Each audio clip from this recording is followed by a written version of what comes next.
us and sharing that insight with us. Now we move on to our next news.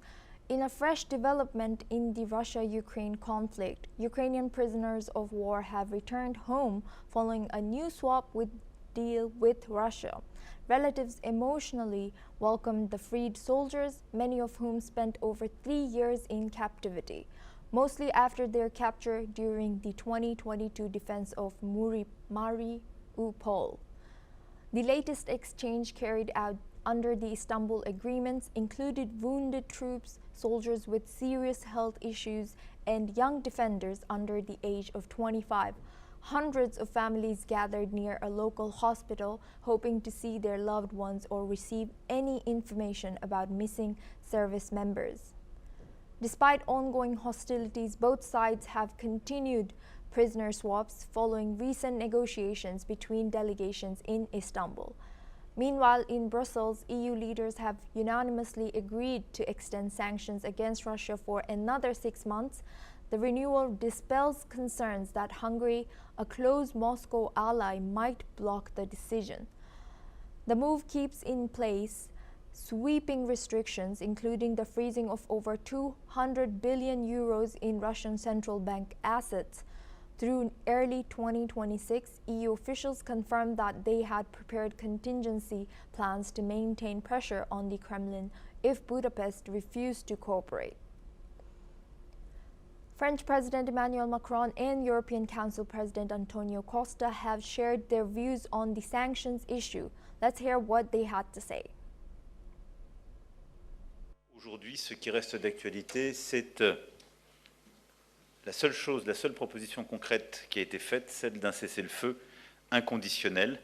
Nous continuons par ailleurs de préparer des nouvelles sanctions en coordination avec les États-Unis d'Amérique, au cas où ceux-ci ne trouveraient pas une réponse positive. Same time, we are keeping up the pressure on Russia, and we have adopted 17 packages of sanctions. And the work to deliver a new one, powerful package, is well underway. Now we have guests joining us for this discussion. Dr. Sergei Dvoryanov is a president of IDC Russia and director at WHD International Board, joining us live from Moscow, Russia. Thank you for joining us today. Doctor, Russia and Ukraine are still conducting prisoner swaps despite fierce fighting. Does this show there's still room for diplomacy? Namaskar, thank you for invitation me to the discussion. First of all, I can share my vision like a Russian philosopher.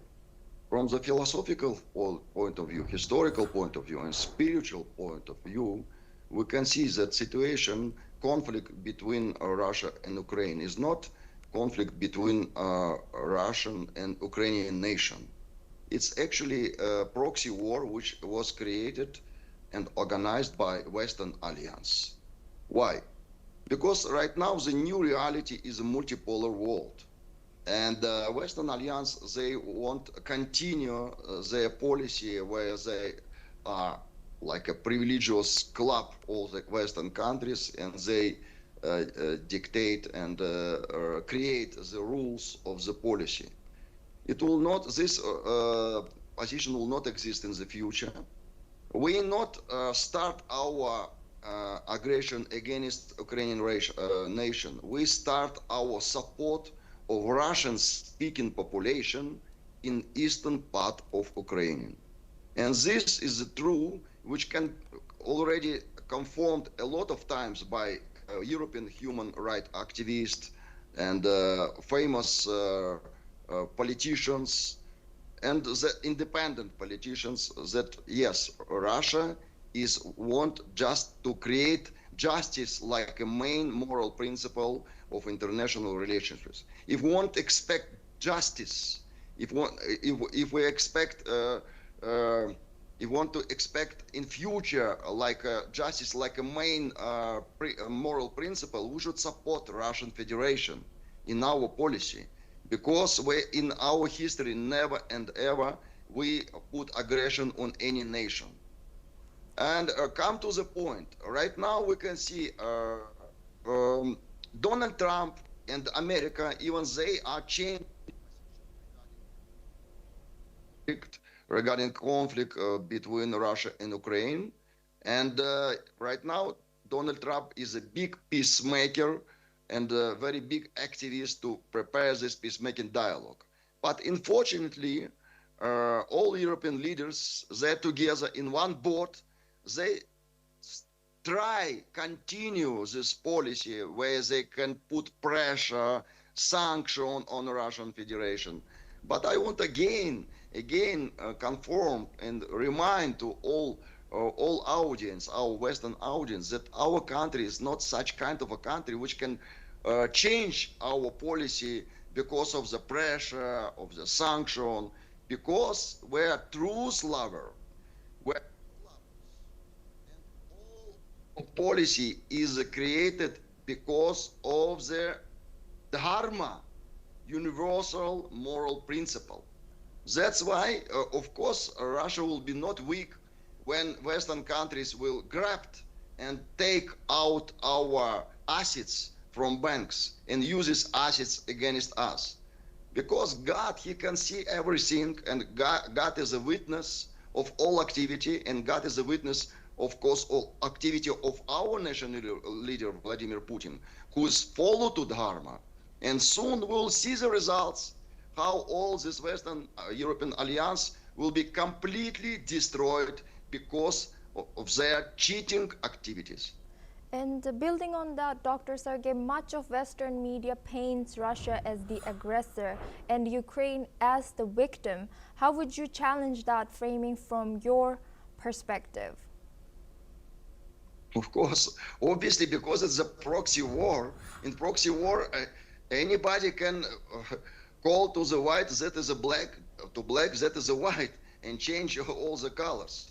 But we completely understand, because again, I want to address to all my colleagues, especially journalists, to see interview of our national leader Vladimir Putin to the famous American journalist Tucker Carlson, where he is during 2 hours explain what was the main root of the conflict with Ukraine, how Ukraine, like artificial state, was created by Vladimir Lenin, how they put especially this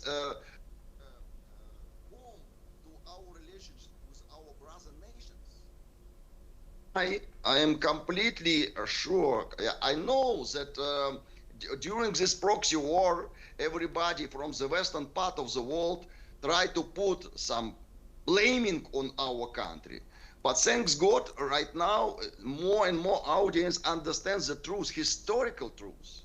We're not we're not follow to some aggression rules. We're not kill civilians. We try only support nations, Russian-speaking nations, which already chose to be with Russia and join to our country. That is their historical choice to be united with us, Russian-speaking population. Why we should tolerate aggression from the Ukraine? Because they start this aggression first. We should cancel this. It's the same like India-Pakistan conflict. We know the truth. Who divides this country, and it was before Bharatavarsha, civilization, one civilization. But that is British policy, we completely understand it. Thank you very much, Dr. Sergey Divodyanov, for joining us and sharing that insight. Now we move on to our next news. In a controversial move